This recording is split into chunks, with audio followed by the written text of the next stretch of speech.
Salut et bienvenue sur Bibloom Podcast, le podcast enthousiaste qui pétille, qui t'invite à te poser des questions sur la vie, à changer de point de vue et à chercher des réponses du côté de la bienveillance. J'y partage mes réflexions et découvertes personnelles en fonction de ce que je vis au quotidien et j'invite régulièrement des personnes avec qui j'ai plaisir à échanger pour partager avec toi et t'inspirer.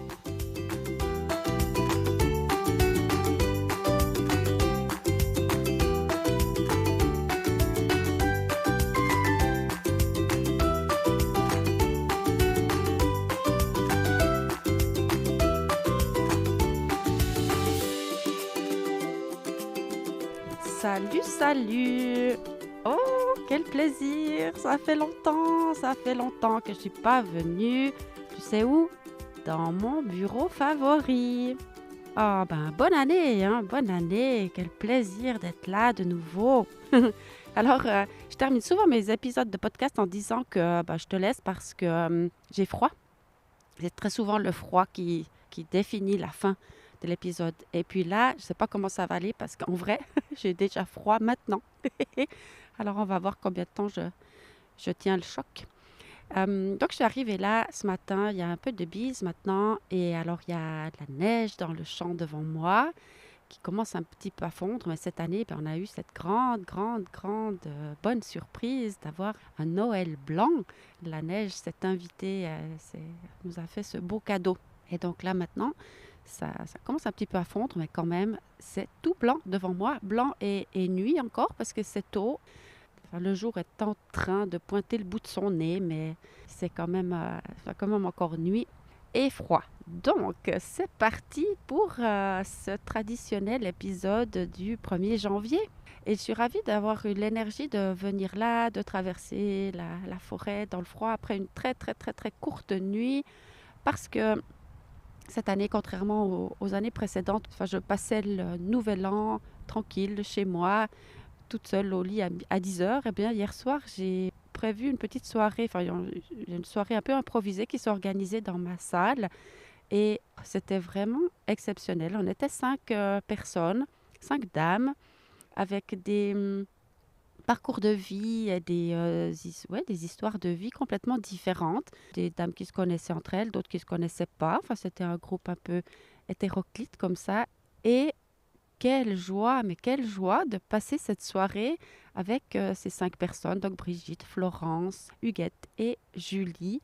Et aucune de nous n'a vu passer le temps, en fait. On avait pris des jeux pour s'occuper au cas où, mais il n'y a vraiment pas eu besoin. C'était riche d'échanges, de partages, de discussions, de découvertes, de bonnes surprises. On avait Luna, un petit chien avec nous aussi, qui était apeuré par les feux d'artifice. Et c'était juste magique d'avoir ces personnes-là regroupées et de voir à quel point les échanges étaient faciles et voilà, ouais, magique. Bon, donc je suis rentrée beaucoup plus tard et mes chats ont fait le cirque une bonne partie de la nuit. Enfin, un de mes chats, il a gratté une porte. Il y a des gens qui dormaient chez moi aussi et il a gratté aux 2 portes, je pense. C'était très inconfortable, j'avoue. Mais bon, voilà. Ça ne m'a pas empêché de me lever à 6h30 et d'être dans cette joie de prendre un sac à podcast avec moi, de traverser la forêt, marcher dans la neige, la nuit et d'arriver jusqu'ici pour partager, pour démarrer cette année. C'est maintenant la 4e fois, je crois, que je commence l'année comme ça avec le podcast. Et ça va être de nouveau un peu l'occasion de faire le point, surtout que ça fait longtemps que je n'ai pas fait d'épisode solo. Et en venant là dans la forêt, je me disais, mais je vais raconter quoi? Parce que j'ai l'impression que, voilà, je ne sais plus quoi dire. Les épisodes précédents s'appelaient Réflexion du 1er janvier, mais il me semble que je n'ai pas tellement de réflexion en tête ces temps-ci. Quoique, quand je n'ai pas tellement de réflexion, c'est pas tellement vrai, mais voilà, je me demandais bien de quoi j'allais parler. Donc voilà, je vais me laisser guider et voir dans quelle direction ça prend. En tout cas, je me rappelle que l'année dernière, j'avais cette envie de faire quelque chose différemment avec les podcasts. J'avais envie de faire des petites capsules plus plus courte, quelque chose que je puisse partager un peu spontanément comme ça, dans l'instantané. Et puis, il y a quelques idées qui m'étaient arrivées, notamment peut-être faire quelque chose sur Telegram. Et puis, en fait, ben voilà, ça, il n'y a rien qui s'est placé. En fait, la seule chose qui s'est placée, c'est que j'ai fait moins d'épisodes cette année. Mais par contre, alors, quelle pépite dingue, en fait. J'ai fait beaucoup plus de conversations avec différentes personnes et j'ai publié hier, en fait, le top 5 des épisodes de l'année. Le number one, toute catégorie, c'est l'épisode sur la relation à l'argent avec Christian Junot. Puis après, l'épisode avec Angélique Appetito, la saga des Appetito. C'était le 4e épisode que je faisais avec elle. Dans le top 5, il y a aussi l'échange que j'ai eu avec Patrick Grobetti et avec Aurélie Ose-Lavie. Et c'est quoi déjà le 5e maintenant? Oh là là. Ah oui, il y a David Perrou. David Perrou, l'auteur du guide Devenez génial, mais aussi auteur de 6 romans. Voilà, ça c'est le top 5, mais en fait j'ai encore eu des échanges exceptionnels avec Clo-Clo des Saint-Bernard-du-Cœur, avec Olivier Clerc des Cercles de Pardon, avec Thomas de Hop Santé, enfin vraiment plein de beaux échanges. Et j'ai fait un peu moins d'épisodes solo, donc je suis toute étonnée, enfin toute empruntée, voilà. Je suis toute empruntée, ça me cloue un peu le bec. Donc peut-être je refais le point sur cette période de fin d'année qui j'aime beaucoup observer ça en fait parce que pour moi ça se transforme tout le temps. Donc je suis passée par vraiment pas mal d'années où c'était compliqué, ces périodes. Après je me suis rendu compte que je pouvais traverser beaucoup plus sereinement cette période-là, mais en étant encore, déjà moi individuellement, donc ça fait maintenant 2-3 ans que je peux traverser sereinement la période. Mais l'année passée, j'exprimais encore que j'étais assez sensible aux énergies de cette fin d'année, de cette période de fête. Enfin, j'ai fait toute une réflexion là-dessus et ça me permet de me rendre compte qu'en fait, les choses continuent d'évoluer et puis gentiment, je les traverse toujours aussi sereinement et je prends un peu plus goût, peut-être même, à certaines étapes de ces fêtes. Cette année, j'ai fait Noël chez moi, par exemple, et j'ai fait quelque chose à Nouvel An, ce qui est nouveau, et surtout, ce qui était très, très chouette, et j'étais beaucoup moins sensible aussi aux énergies à l'extérieur de moi, en fait. Donc ça, c'est aussi agréable quand même. Et j'ai perdu le fil de ce que je voulais exprimer, c'est très drôle. Je sais pas si c'est le froid ou quoi. Mais ah oui, il y a beaucoup de choses en cette fin d'année qui se sont réglées presque un peu toutes seules. Des relations qui étaient un peu bloquées ou où il y avait des espèces de petites tensions ou des choses peu confortables. Eh bien, ça s'est remis en place. C'est délicieux. Des liens qui se sont renoués, des relations qui sont apaisées et tout. Je dis, oh, mais ça, c'est magnifique. Que ça, j'ai pris tout ça comme des cadeaux de Noël aussi. Et du coup, voilà, j'ai moins de thèmes à partager. Mais j'aimerais quand même faire un petit Ah oui, l'année dernière, j'ai aussi beaucoup partagé sur les incohérences ou les paradoxes de la vie. Et puis alors ça continue quand même, où je me dis, mais punaise, tout est paradoxal, tout, puisque dans le fond, dans la vie, tout est juste. Et plus on est conscient que tout est juste, qu'il n'y a pas de bien, de mal, il n'y a pas de blanc ou noir, il n'y a pas de tous ces opposés, du coup, tout devient paradoxal parce que comme c'est juste d'aller à gauche et que c'est juste d'aller à droite, il y a plein de thèmes ou de discussions. Je me dis, ah, mais voilà, ouais, ça c'est juste comme ça. Mais en fait, c'est aussi juste dans l'autre sens. Et c'est une réflexion quand même qui m'habite encore bien. Ces choses dans la vie comme ça qui sont paradoxales, mais finalement, c'est peut-être, c'est OK aussi que ça soit paradoxal parce qu'en fin de compte, quelque chose qui est juste pour une personne, ça sera moins confortable pour une autre, etc. Et ça, c'est en effet un sujet qui m'a pas mal habité. Et puis de juste rigoler de tous ces paradoxes. C'est bon en fait, c'est bon de connecter à ça, de dire, ok, puisque tout est juste, il y a pas de souci à se faire en fait. Il y a, il y a pas d'inquiétude à avoir non plus parce que chaque chemin est bon. Et alors pour moi, cette année 2024, c'était quand même une année exceptionnelle à tout point de vue. Et c'était d'ailleurs même assez drôle parce que récemment, je me suis trouvée à aller faire une baignade en eau froide là, avec un groupe de personnes qui était animé par Alexandra. Et Alexandra a dit, ben voilà, vous prenez une pierre maintenant, la pierre qui vous correspond, qui correspond à tout ce que vous avez envie de libérer et de jeter de 2024, qu'on ne veut plus pour l'année prochaine, qu'on veut jeter dans l'eau. Et moi, je me suis retrouvée là à me dire, mais ah, Bah, en fait, en 2024, c'est la première fois dans ma vie, la première année dans ma vie que j'ai rien envie de jeter. C'était tout était tout était chouette, tout était fluide, tout était nouveau, tout était des surprises, extraordinaires. Beaucoup bien sûr avec le livre, les conférences, les gens que j'ai rencontrés, les dédicaces que j'ai été faire, en France, en Suisse, à plein d'endroits et toutes mes petites escapades de l'année. Alors non, pour moi, je me suis dit: «Ah ben, il y a rien à jeter, il y a rien à jeter» et ça me met aussi dans un bel élan pour 2025. Alors, là, en effet, j'ai ressenti à un moment donné par rapport à tout ce qui s'est passé avec les conférences et le livre, j'ai ressenti le besoin de boucler la boucle, en fait. Donc le 16 décembre, j'ai montré le film pour la dernière fois et parce que j'avais vraiment enfin, j'ai commencé donc en janvier, je l'ai montré 13 fois pendant l'année. Et là, j'ai vraiment projet de repartir dans l'écriture. Et je sentais que je ne pouvais pas le faire si je fermais pas le dossier de ce premier livre.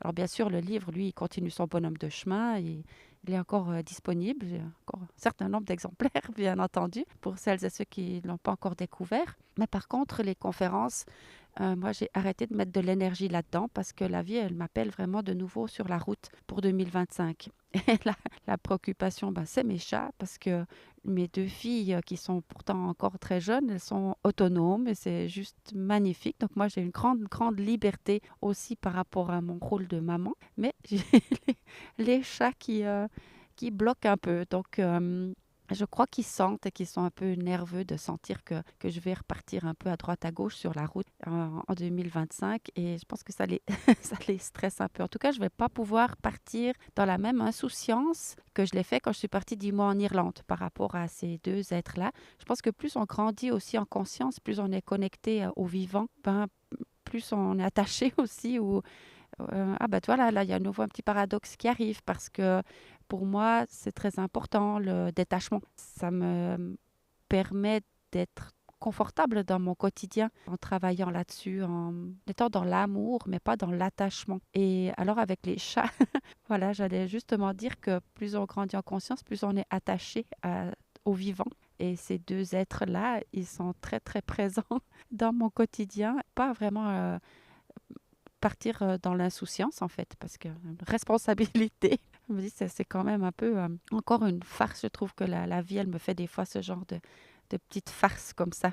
Mais je pense quand même que c'est assez clair que je vais partir, puisque c'est ça qui m'attend et je sens que c'est ça qui est juste. Mais je ne vais pas tout dévoiler tout de suite là, parce que ça va venir au fur et à mesure. Je raconterai ce qui se passe, mais il y a des belles choses qui sont prévues pour moi déjà, qui vont se placer en 2025. Donc, je suis très, très en joie. Et alors, j'avais, la fin de l'année dernière, j'avais déjà pris une décision qui était vraiment un tournant pour moi. C'était d'arrêter les cours de gym, ballon forme. De prendre cette décision-là, c'était un grand tournant parce que quelques mois plus tard, lorsque j'ai fêté mes 20 ans d'activité, j'ai pris d'autres décisions qui étaient d'arrêter tous les cours dans le domaine de la périnatalité et d'annoncer que voilà, ça c'est terminé pour moi. Ça fait 20 ans que je donne avec le même plaisir les cours de portage et 15 ans que je faisais les ateliers signaux ensemble.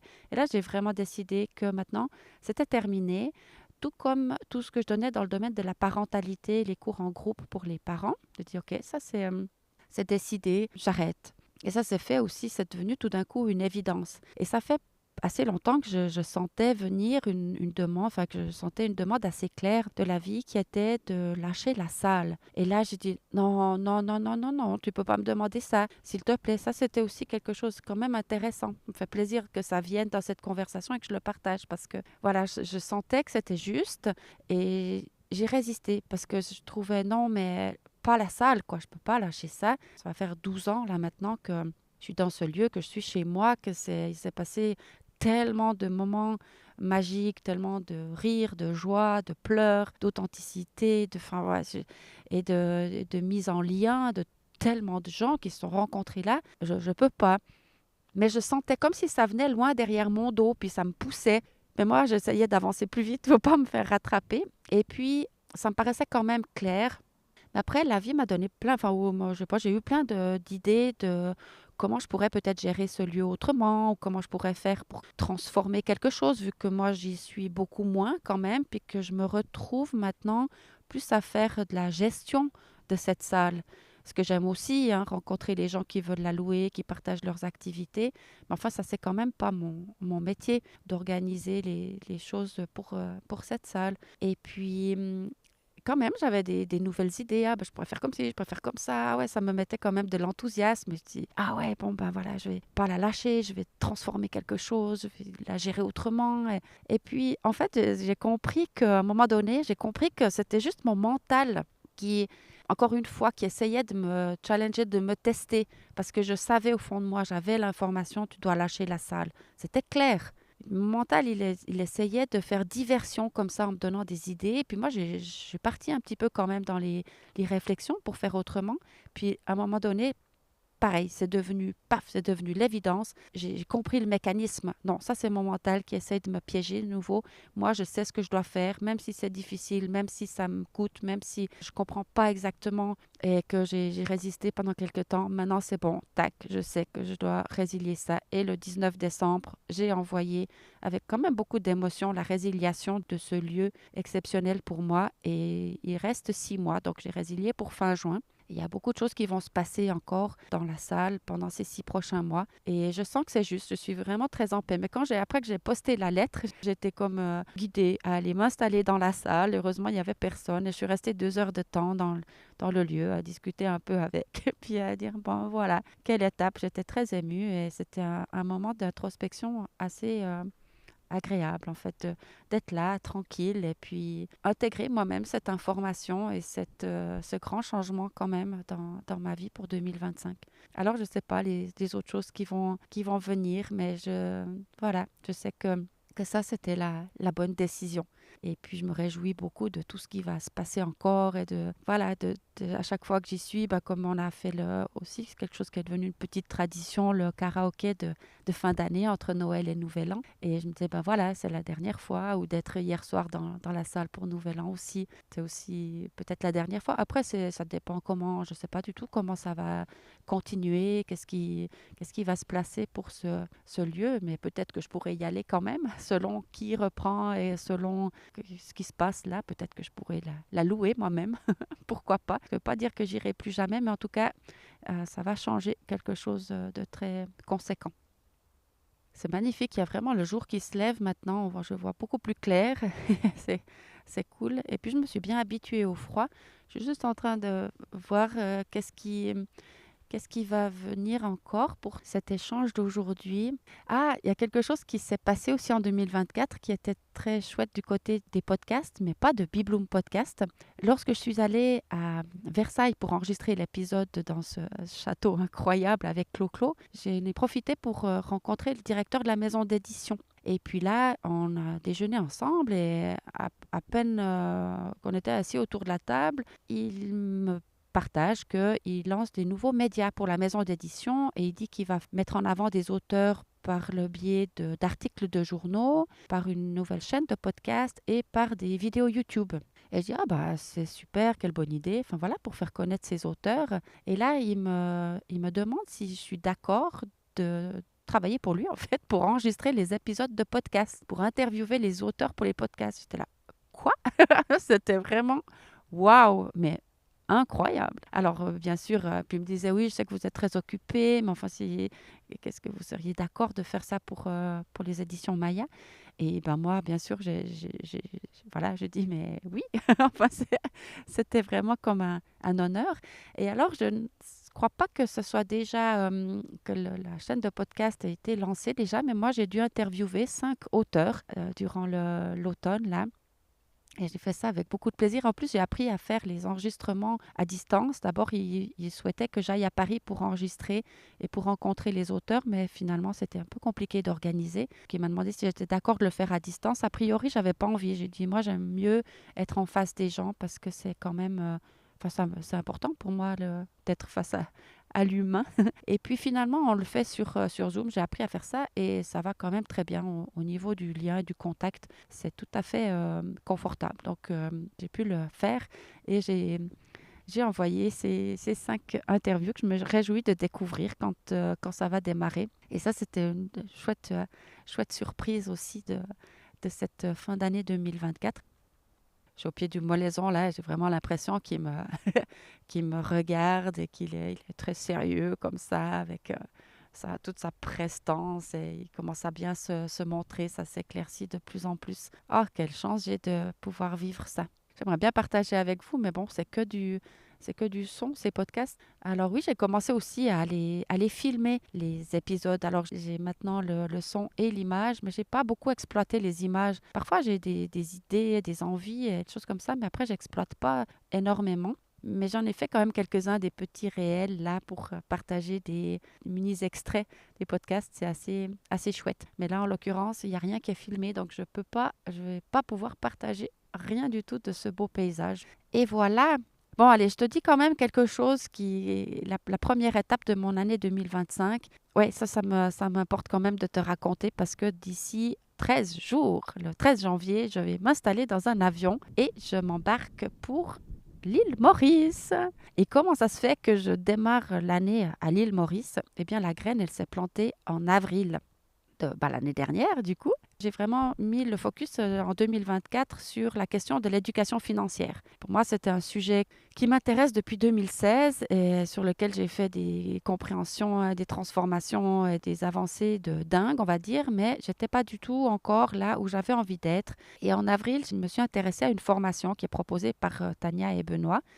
Et là, dans ce contexte-là, j'ai rencontré Mélanie sur Zoom, qui est une personne qui donnait des informations sur cette formation pour savoir si oui ou non ça me correspondait, si c'est ce que j'avais envie de faire. Et donc, quand je rencontre cette Mélanie, c'était un feu d'artifice, franchement, un feu d'artifice amical comme ça.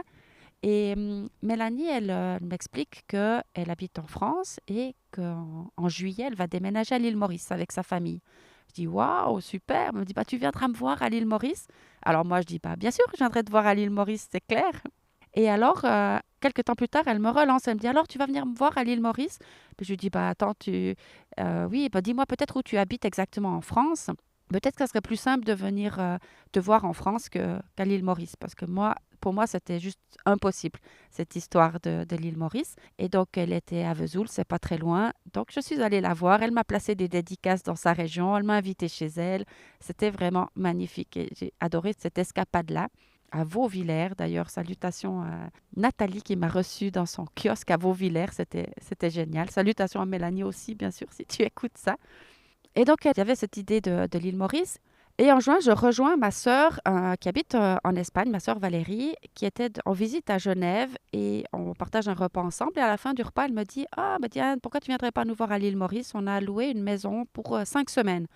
Et je me dis, mais c'est quoi cette histoire de l'île Maurice?